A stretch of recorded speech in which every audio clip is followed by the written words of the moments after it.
You know the feeling, don't you? That sensation of wanting something so intensely that you cannot stop thinking about it.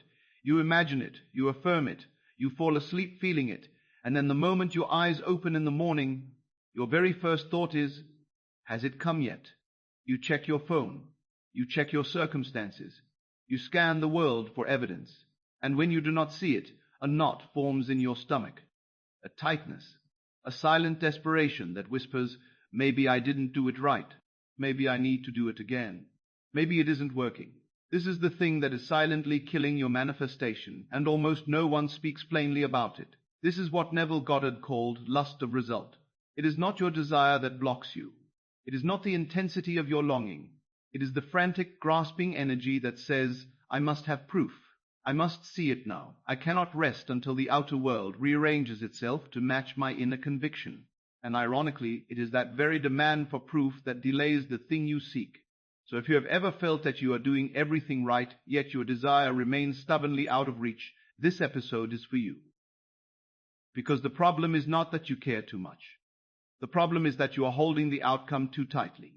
And I am going to show you exactly what that means, and exactly how to release that grip without releasing the desire itself. Welcome. If this is your first time here, this channel is devoted entirely to the teachings of Neville Goddard, one of the most profound mystics and teachers of consciousness the 20th century ever produced. We do not dilute his message. We do not blend it with other teachings. We stay true to the framework he gave us, that consciousness is the only reality, that imagination creates reality, and that you are not a helpless human being subject to the whims of fate. You are the operant power. You are God in human form, imagining. Every episode on this channel is designed to help you live from that truth, not just understand it intellectually. Today we are going to dismantle one of the most misunderstood obstacles in the entire practice of conscious creation, the lust of result. By the end of this episode, you will understand what it actually is, why it kills manifestation, and most importantly, how to care deeply about your desire while holding the outcome so lightly that it has no choice but to come to you. Let us begin. Neville used the phrase lust of result sparingly, but when he did, it was always in the context of a cautionary tale. He would describe students who had done the work beautifully in imagination, who had felt the reality of their wish fulfilled, who had fallen asleep in that state night after night, and yet nothing came. And when he probed deeper, he always found the same culprit. They could not leave it alone. They could not stop checking. They could not rest in the assumption. They lived in a state of anxious surveillance, constantly measuring the gap between their inner assumption and their outer facts. And that gap, that measurement, that obsessive checking, is lust of result. It is not the same as desire. Desire is natural. Desire is the very engine of creation. Neville said again and again that you would not even have a desire unless consciousness was ready to fulfill it. The desire itself is evidence that the thing already exists in the only place it could ever exist, in consciousness. But lust of result is something else entirely. It is desire mixed with doubt. It is longing mixed with fear. It is imagination mixed with disbelief. It is the state of wanting something so badly that you cannot trust it is already yours, and so you reach for it. You chase it. You try to make it happen. You treat your desire as something outside of you that you must hunt down and capture, rather than something that is already within you, pressing outward into form. Let me give you a concrete example, because this is where the teaching becomes practical. Imagine a woman who desires to be in a loving, committed relationship. She has done her inner work. She has imagined the ring on her finger. She has felt the presence of her beloved beside her as she falls asleep. She has heard the words, "We are so happy together." She has done it all, and for a few nights she feels wonderful. She has felt happy together. She has done it all, and for a few nights she feels wonderful. She feels fulfilled. She rests in that reality. But then a week passes, 2 weeks, a month, and nothing in her outer world has shifted. She is still alone. She still sees the same empty apartment. She still scrolls past happy couples on social media and feels a pang of lack. And now, instead of continuing to rest in her fulfilled state, she begins to stare at her outer world with increasing desperation. She checks dating apps obsessively. She analyzes every conversation with every man she meets, searching for signs that he might be the one. She feels a growing urgency. She begins to repeat her imaginal scene, not from the feeling of fulfillment, but from the feeling of trying to make it happen. She is no longer living in the end. She is living in the gap. She is measuring the distance between here and there. And that measurement, that constant surveillance, is lust of result. It is the energy of I do not have it yet, and that energy is creative. It perpetuates the very state it fears. Consciousness does not respond to your words or your visualizations. It responds to your state. And if your state is one of frantic seeking, you will continue to seek. If your state is one of anxious waiting, you will continue to wait. The outer world is not a separate reality that must be convinced or coerced. The outer world is you pushed out. It is the shadow that follows the body. And if the body is tense, grasping, desperate, the shadow will reflect that tension back to you in 1,000 different forms. Neville told a story in one of his lectures about a man who desired a large sum of money. The man had done his imaginal act. He had felt the reality of wealth. He had assumed the feeling of financial freedom. And then he made a critical mistake. Every single day he checked his bank account. He looked at the bills on his desk. He watched the news, worried about the economy. He could not stop measuring the gap between his inner assumption and his outer facts. And because he could not stop measuring, he could not stop creating lack. The outer world kept confirming his doubt because his doubt was his dominant state. Neville told him plainly, "You are in lust of result. You are too eager for the harvest. You are digging up the seed to see if it has sprouted. And as long as you do that, you will delay the very thing you seek. This is the paradox, and it is a paradox only to the rational mind. To consciousness, it is perfectly logical. You cannot get what you already are. You can only be it, and when you are it, it comes.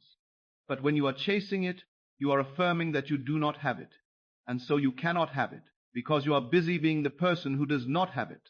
Now I want to be very clear about something, because there is a misunderstanding that arises here, and it causes a great deal of confusion. Some people hear this teaching and conclude that they must not care about their desire at all. They think they must become indifferent, detached, cold. They think that caring is the problem, and so they try to kill the desire itself. They try to numb themselves. They try to convince themselves that they do not really want the thing they want. But that is not what Neville taught. That is not what he meant by holding the outcome loosely. He never said you should not care. He said you should not doubt. He never said you should not tear. He said you should not dare. He said you should not dare. He said you should not chase. There is a massive difference. Caring deeply and holding loosely are not opposites. They are partners. In fact, you cannot truly hold something loosely unless you care about it. Indifference is not faith. Indifference is not faith.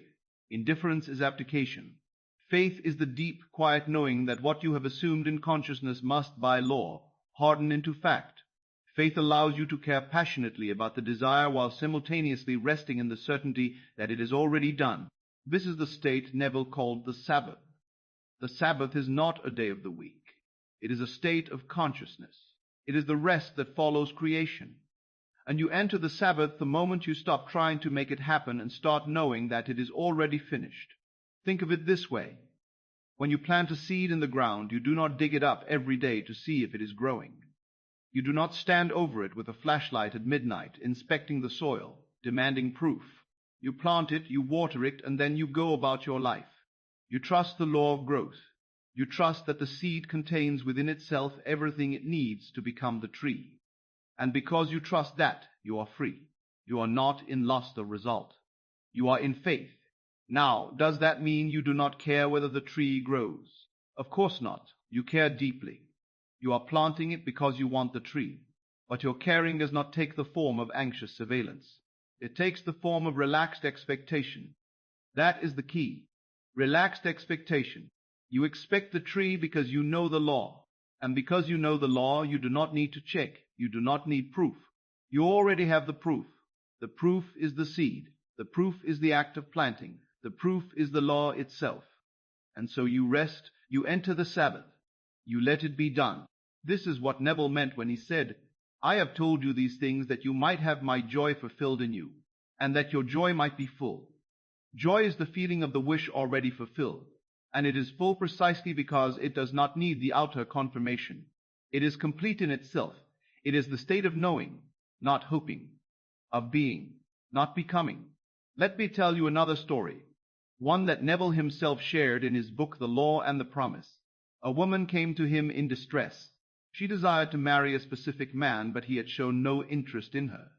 She had done her imaginal work. She had fallen asleep night after night wearing an imaginary wedding ring, hearing her friends congratulate her, feeling his arms around her. And yet weeks went by, and the man barely acknowledged her existence. She was convinced that the law was not working. Neville asked her a simple question. Have you stopped imagining? She said no. He asked, then why are you upset? She said, because I do not see it yet. And there it was. Lust of result. She was looking for the outer confirmation before she would allow herself to believe.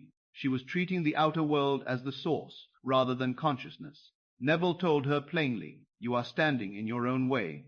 You are imagining from the state of lack, not fulfillment. You are imagining in order to get, not from the place of already having. And as long as you do that, you will remain in the state of waiting. He told her to drop the entire affair. Not to stop imagining the end, but to stop caring whether or when it appeared in the outer world. He told her to live as though the inner work was the only work, and the outer world was simply a delayed reflection that would catch up in its own time. She did exactly that. She continued her imaginal act, but she stopped measuring the gap. She rested, and within a short time the man proposed, not because she manipulated him, but because she had changed her state. And the outer world, being nothing more than a mirror, had no choice but to reflect that change. This brings us to the heart of the paradox. How do you care deeply while holding loosely? How do you desire passionately without falling into lust of result? The answer is this. You stop living in the gap. The gap is the space between your current facts and your desired outcome. And most people spend their entire lives living in that gap. They are neither here nor there. They are not fully present in their current reality because they are too busy wishing it were different. And they are not fully present in their desired reality because they do not yet believe it is theirs. They are suspended in between, in a state of perpetual longing. And that state is creative. It creates more longing, more waiting, more gap. The way out is not to close the gap by forcing the outer world to change. The way out is to collapse the gap by changing your state. You do this by living in the end, not imagining toward the end, but imagining from the end, not hoping for the outcome, but assuming the outcome is already complete. This is the entire basis of Neville's technique of living in the end. It is not a mental trick. It is a shift in identity. You become the person who already has the thing, and from that state you think, feel, speak, and act accordingly, not as a performance to convince the universe, but as a natural expression of your state. Let me walk you through what this actually looks like, because it is easy to misunderstand.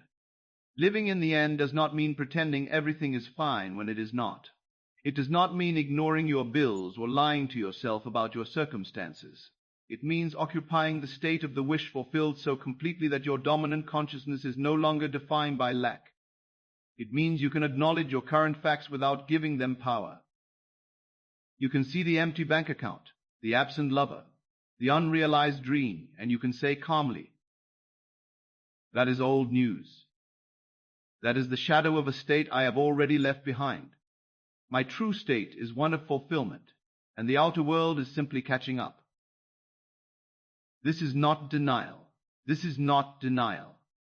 This is discernment. You are discerning between states. You are choosing which state you will occupy, which state you will feed, which state you will be loyal to. And when you are loyal to the state of the wish fulfilled, you are free from lust of result, because you are not waiting for anything. You already have it where it matters, in consciousness. And consciousness is the only reality. Now here is where the teaching becomes deeply practical, and I want you to pay close attention, because this is the part that will change everything if you truly hear it. Lust of result is almost always rooted in a single false belief, the belief that the outer world is the source of your fulfillment. You think the money will make you secure. You think the relationship will make you whole. You think the relationship will make you valuable. And so you chase those things as though they contain the feeling you seek. But Neville said it plainly. The feeling is the secret. The feeling is not the result of getting the thing. The feeling is the cause of getting the thing. You do not wait for the outer world to give you the feeling. You give yourself the ante. You do not wait for the outer world to give you the feeling. You give yourself the feeling, and the outer world conforms. This is not philosophy. This is law. It is as reliable as gravity. But most people have it backward. They are waiting for the world to change so they can feel different. And the world is waiting for them to feel different so it can change. And so nothing moves. The stalemate continues. The gap persists, and lust of result grows stronger, because the longer you wait, the more desperate you become. The way to break the stalemate is to stop waiting. Stop measuring. Stop checking. Go within and claim the feeling now, not as a technique to get the thing, but as the recognition that the feeling is the thing. The state is the substance. Consciousness is the only reality. Neville often quoted from the book of Hebrews, "Faith is the substance of things hoped for, the evidence of things not seen." Most people read that and think faith is believing in something you cannot see. But Neville taught that faith is not belief in the absence of evidence. Faith is the evidence. It is the substance. It is the evidence. It is the substance. The inner state is more real than the outer fact, because the inner state is the cause and the outer fact is the effect. When you feel wealthy, you are wealthy. When you feel loved, you are loved. When you feel fulfilled, you are fulfilled. And the outer world, being nothing more than a shadow, must eventually conform to the body. But if you are constantly checking the shadow to see if the body has changed, you are living in inversion. You are treating the shadow as the source. You are in lust of result.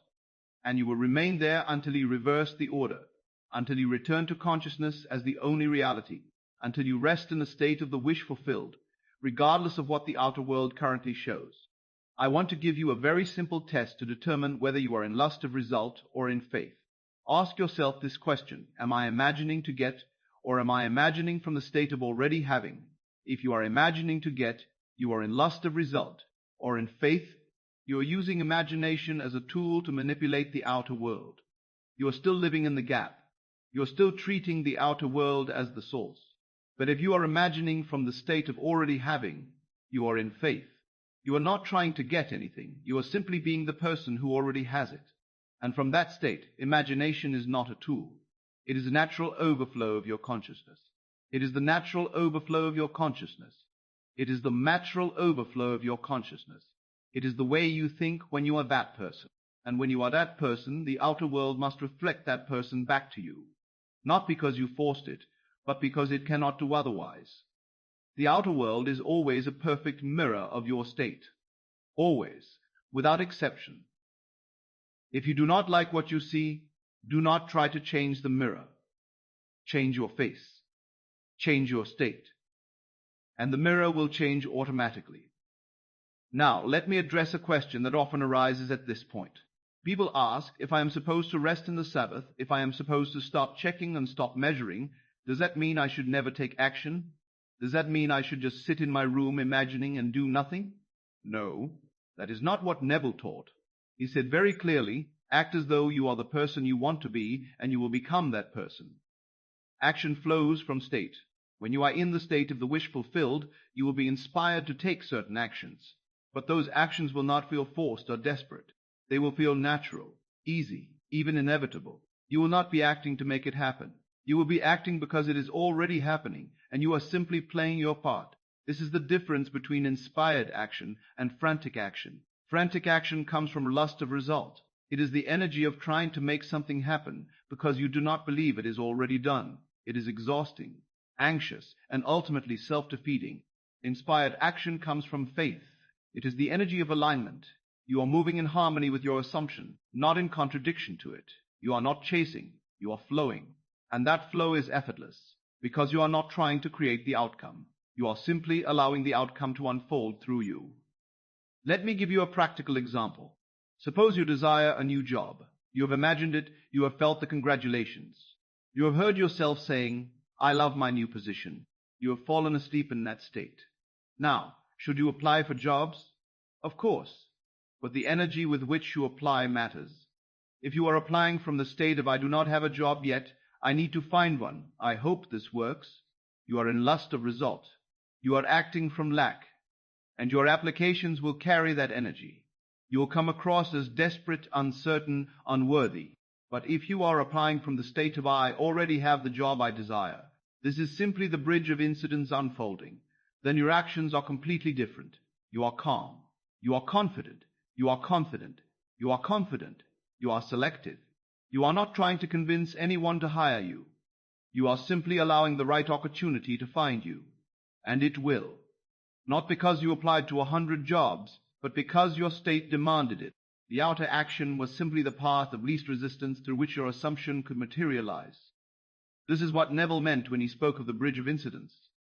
He said that when you assume the state of the wish fulfilled, a series of events will be set in motion that will lead you, naturally and inevitably, to the fulfillment of that assumption. You do not need to plan them or force them. You do not need to plan them or force them. You simply need to remain faithful to your assumption, and the bridge will build itself. But if you are in lust of result, you will try to build the bridge yourself. You will try to control every detail. You will try to manipulate people and circumstances. You will exhaust yourself trying to make it happen your way, on your timeline. And the irony is that your interference will actually delay the very thing you seek, because you are acting from the wrong state. You are acting from the state of it is not here yet, and that state creates more not here yet. The solution is not to stop acting. The solution is to stop interfering, to trust the law, to remain in your assumption, to let the bridge build itself. And when you do that, you will be amazed at how quickly and effortlessly things fall into place. So how do you actually release lust of result? How do you move from anxious grasping to relaxed expectation? I am going to give you a very practical method, and I want you to try it tonight. It is based on Neville's central teaching of living in the end, but it is designed specifically to dissolve the grip of lust of result. Here is what you do.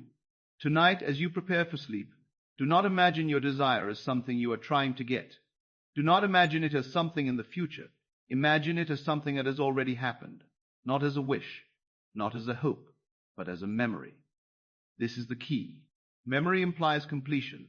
When you remember something, you do not wonder if it happened. You know it happened. It is done.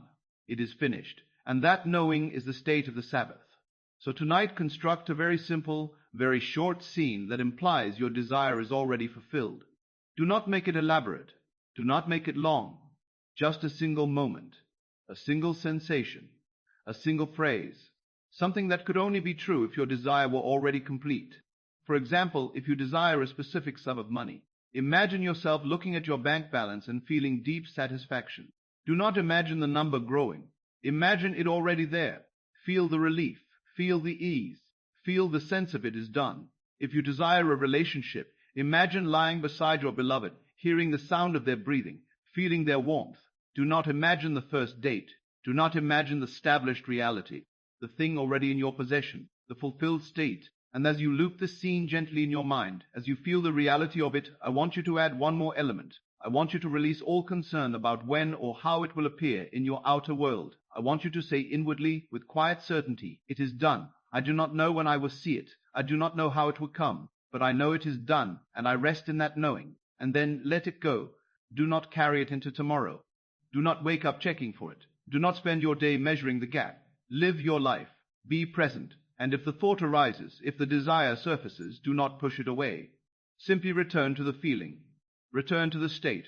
Return to the knowing that it is already complete in consciousness. And consciousness is the only reality. This is not a technique you perform once and forget. This is a state you occupy. And the more you occupy it, the more natural it becomes.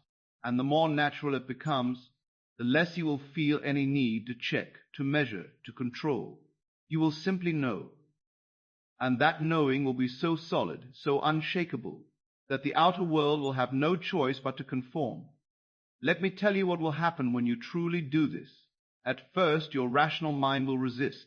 It will say, but I do not see it yet. It will say, what if it does not work? Let those thoughts come. Do not fight them. Just do not give them power. Do not argue with them. Simply return to your state.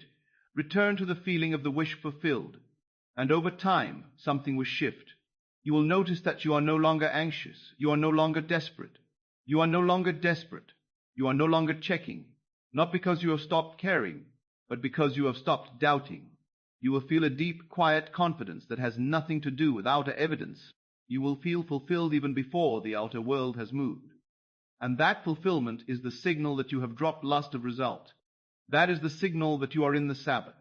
That is the signal that your assumption has been successfully planted, and the harvest is on its way. You will not need anyone to tell you. You will know. You will feel it.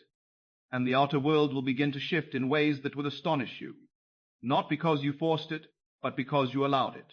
Not because you chased it, but because you became it. Now I want to take a moment to go deeper, because this teaching is not just about getting what you want. It is about understanding who you are. Neville said over and over, you are not a man seeking God. You are God seeking expression. You are not a limited human being trying to manipulate a separate universe. You are consciousness itself, imagining. And everything you see, everything you experience, is your own consciousness pushed out. When you understand this, truly understand this, lust of result becomes impossible. Because lust of result is rooted in the belief that you are separate from your desire. It is rooted in the belief that the thing you want is outside of you, and you must somehow reach across a gap and pull it toward you. But there is no gap. There is no separation. There is only consciousness, and whatever you are, not you will be, you are, right now, in this moment. The outer world is simply the delayed reflection, the echo, the shadow. It is always a few steps behind, because it must go through the process of hardening into fact. But the fact is already established in consciousness the moment you assume it, the moment you feel it, the moment you know it, and so there is nothing to wait for, nothing to chase, nothing to lust after. There is only the recognition of what already is. This is what the Sabbath truly means. It is the rest that comes from knowing creation is finished. Not finished in the outer world, but finished in consciousness. And because consciousness is the only reality, that is the only place it needs to be finished. Neville often quoted the first chapter of Genesis, and God saw everything that he had made, and behold, it was very good. And on the seventh day, God rested. Because creation was complete, not because the outer forms had all appeared, but because the inner work was done. The word had been spoken. The assumption had been made. And the rest was simply allowing the law to do what it does. This is your work, not to create the outer forms, but to assume the inner state, and then to rest, to enter the Sabbath, to let it be done. And when you do that, you are no longer a person trying to manifest a desire. You are consciousness, recognizing itself, expressing itself, fulfilling itself. And from that place, there is no lust of result. There is only the quiet, radiant certainty of I am. I want to give you one more piece of guidance, and this is perhaps the most important thing I will say in this entire episode. If you find yourself slipping back into lust of result, if you find yourself snipping back into lust of result, if you find yourself checking, measuring, doubting, do not condemn yourself. Do not treat it as failure. Do not think you have ruined everything. Lust of result is simply a habit. It is a pattern of consciousness that most of us have been trained in since childhood. We have been taught to look to the outer world for validation. We have been taught to trust only what we can see and touch. We have been taught that the outer world is the source, and consciousness is the afterthought. And so it is natural, in the beginning, to slip back into that old pattern. But the moment you become aware of it, you have power over it. The moment you catch yourself in lust of result, simply stop. Take a breath, and gently return to your state. Return to the feeling of the wish fulfilled. Do not start over. Do not panic. Just return. And each time you do that, you strengthen the new pattern.